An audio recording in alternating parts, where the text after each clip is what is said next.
And then yesterday, Brian Windhorst dropped the truth bomb on him where he essentially said that, look, no team is interested in signing for LeBron. I'm sorry to break it to you. There are no teams. The Lakers reportedly rewarded Austin Reaves with a huge 4-year, $185 million max contract, while LeBron James has become the center of a very different conversation.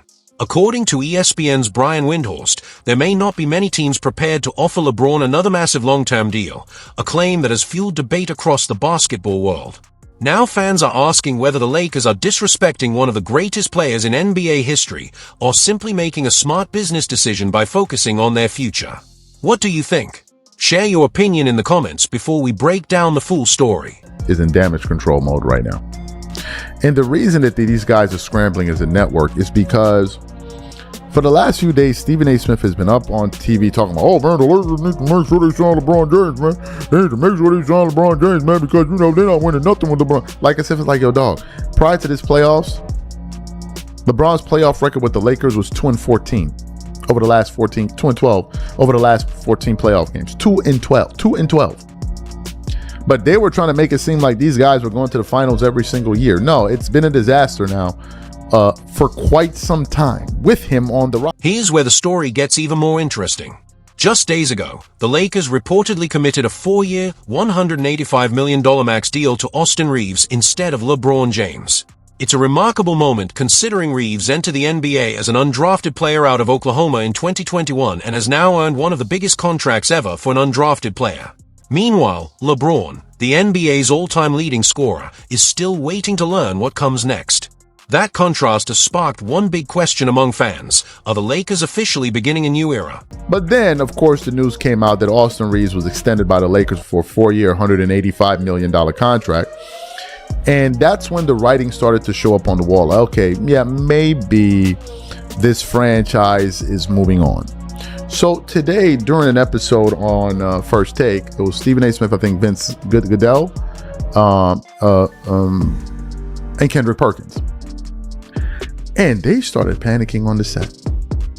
Oh my God! Why did they focus on LeBron? Even Stephen A. Kendrick Perkins. Why the Lakers got it wrong? They should have prioritized LeBron James before they prioritized Austin Reaves. And they just going into damage control mode, because a lot of these people were the same people talking about there was this big market out there for the guy. Like there were so many teams that were lining up to sign him. And then yesterday, Brian Windhorst dropped the truth bomb on him where he essentially said that, look, no team is interested in signing for LeBron. I'm sorry. The Lakers' latest move immediately caught everyone's attention because of the order in which it happened. Before making any other major decisions, the front office evaluated the roster, considered LeBron James' situation, and chose to secure Austin Reaves with a long-term contract first. As soon as the news became public, the basketball world erupted with debate. Sports programs, including First Take, quickly questioned why LeBron was not the organization's top priority and why Reeves received his new deal before anything else. For years, many fans believe LeBron held tremendous influence over the Lakers' biggest decisions, but this latest move has led some analysts to wonder if the franchise is quietly beginning a new chapter focused on its younger core. The contract details have only fueled the conversation even further.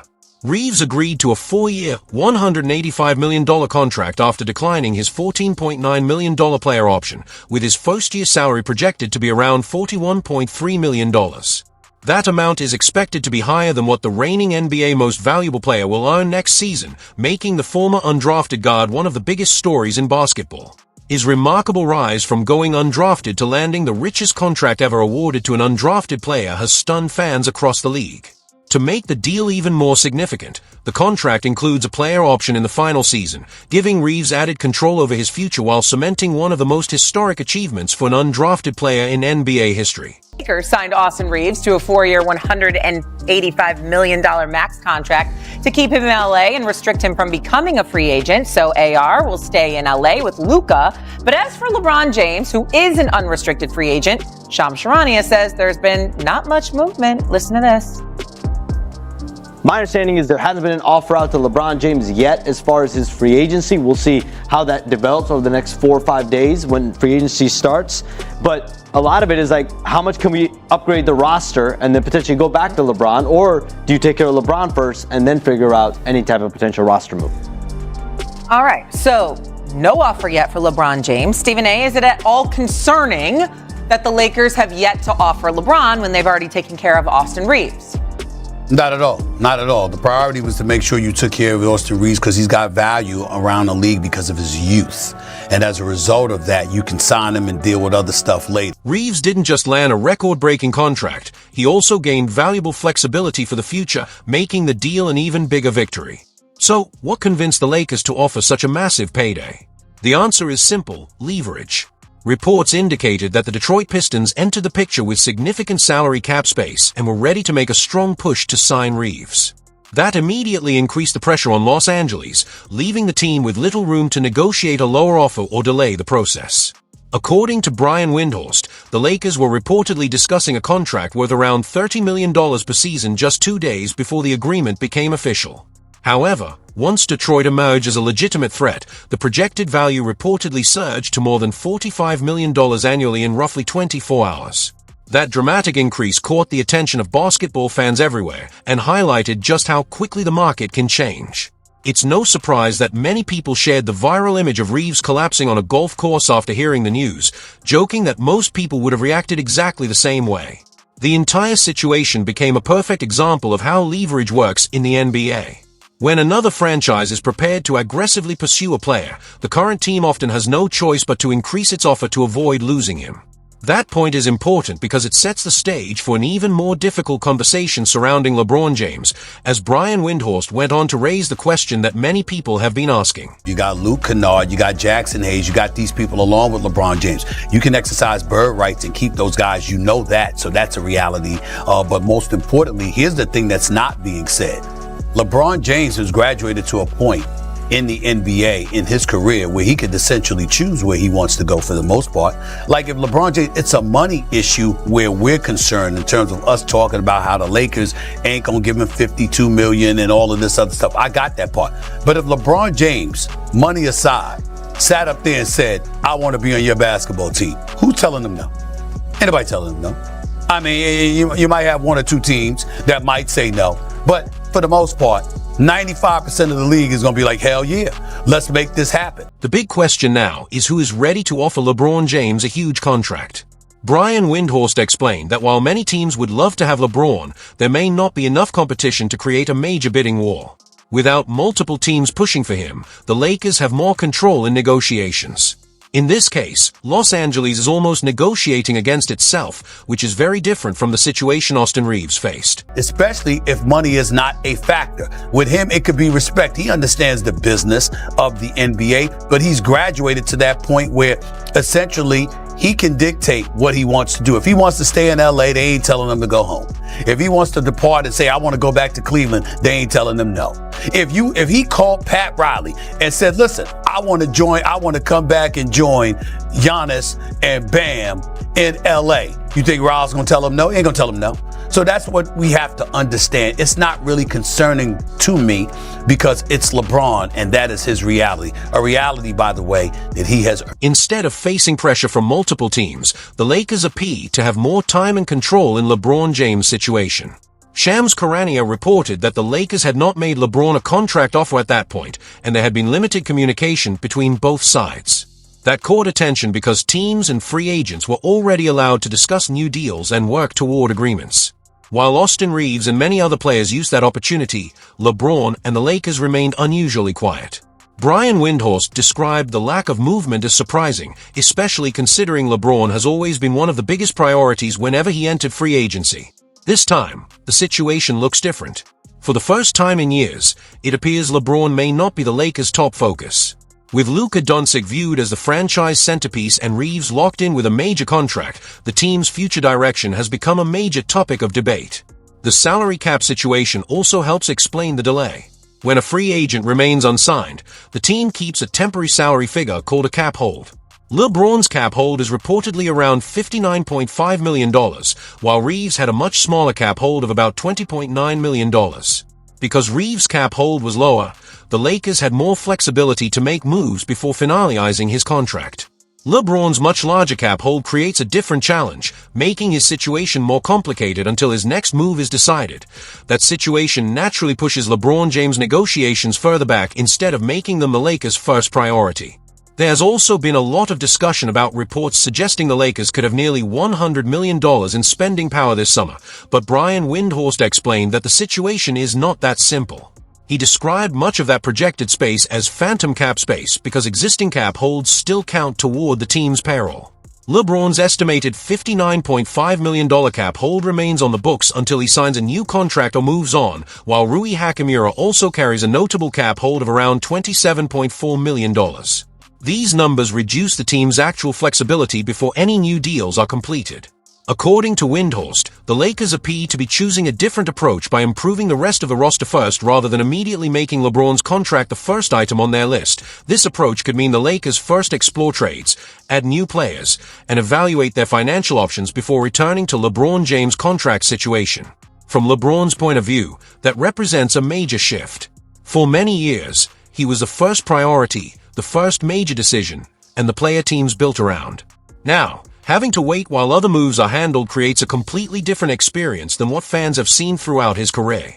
Another major factor in the discussion is LeBron's age.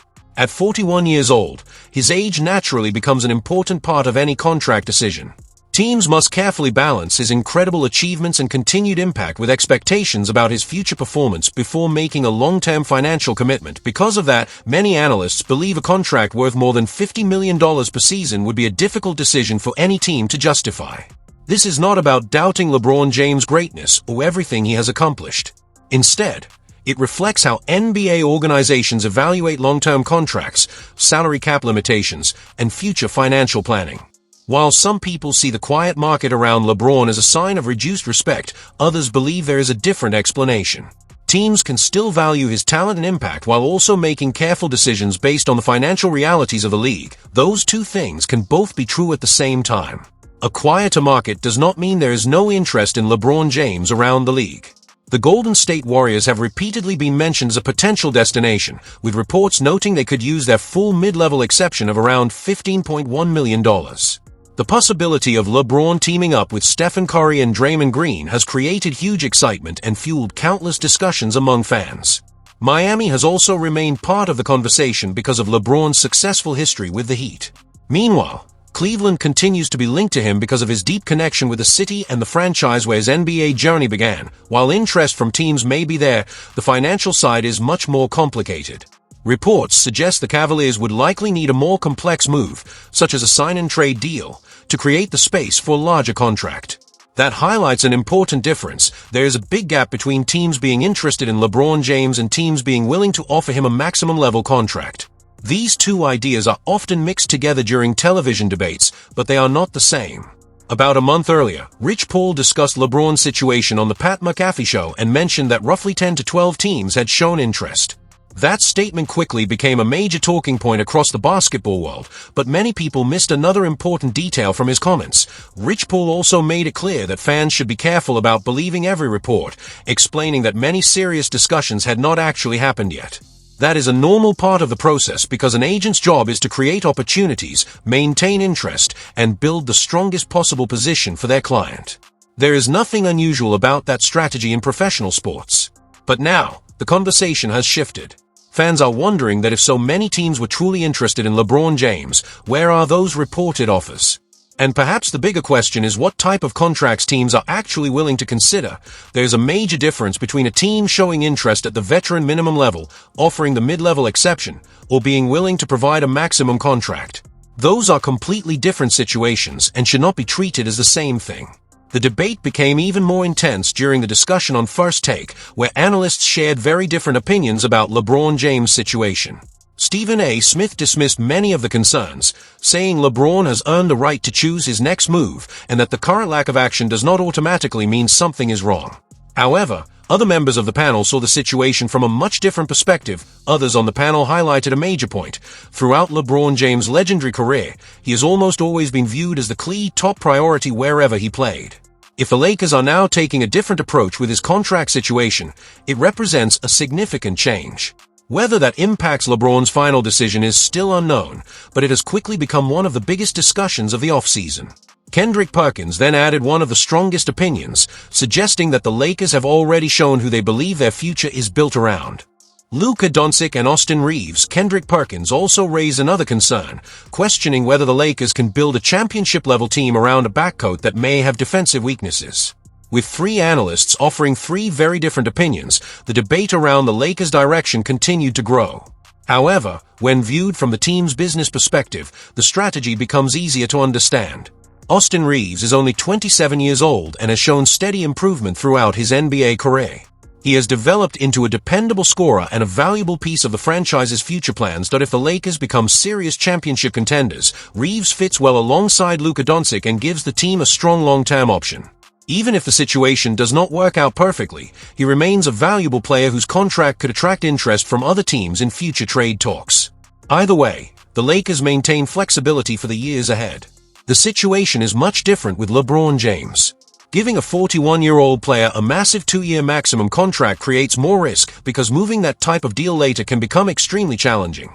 That is simply part of how NBA teams manage roster construction and long-term financial decisions. From this perspective, securing the younger player first is not necessarily a sign of disrespect toward LeBron James. Instead, it is about protecting the Lakers' future options and maintaining flexibility. Austin Reaves also admitted that free agency was an unfamiliar and uncomfortable experience for him. He explained that the uncertainty was difficult because he simply wanted to know where he would continue his career. Much of the leverage he gained came from the decision he made during his previous contract negotiations.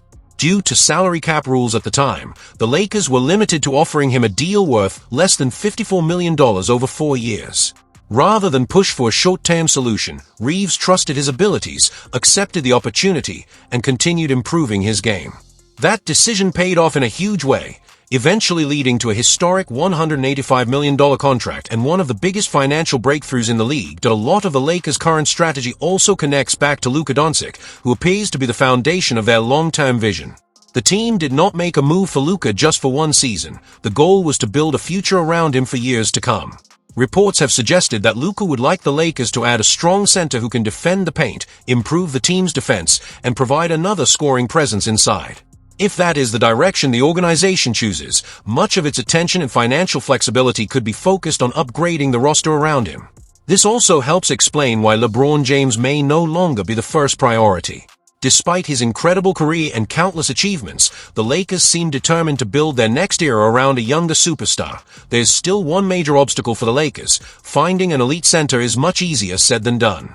True difference makers who can protect the rim, change a team's defense, and make a major impact are extremely rare in the NBA. With only a limited number of quality options available, the Lakers may have to compete for a small group of players while also managing their salary cap situation carefully. This makes the entire situation more complicated than it may appear during television discussions. The Lakers are balancing multiple priorities at once, improving the roster, handling financial restrictions, and figuring out LeBron James' future. Choosing to secure Austin Reaves first was simply one part of a much bigger plan that at the same time, several other players are waiting for the Lakers' next moves.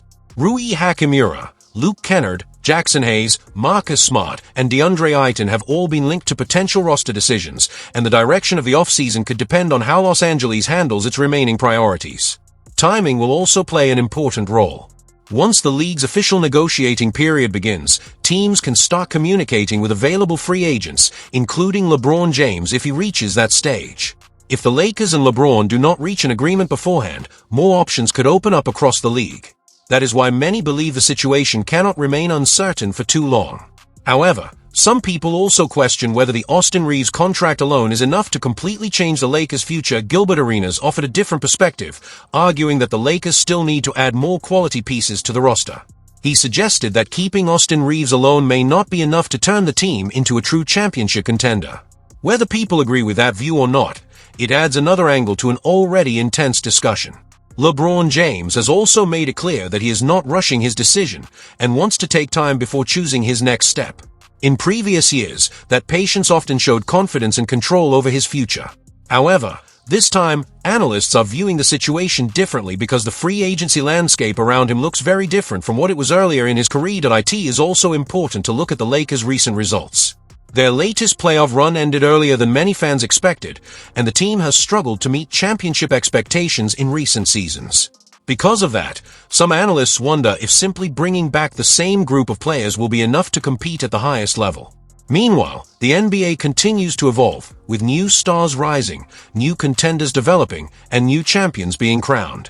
The biggest challenge for the Lakers now is finding the right balance between respecting the legacy of one of the greatest players ever and building a successful future around their next generation of talent. If you enjoyed this breakdown, make sure to like the video, subscribe to the channel, and share it with other NBA fans who have been following this developing story. I want to hear your thoughts as well, so leave a comment below. Do you think the Lakers made the right decision by securing Austin Reaves first, or should LeBron James have remained the team's top priority? Thanks for watching, and I'll see you in the next video.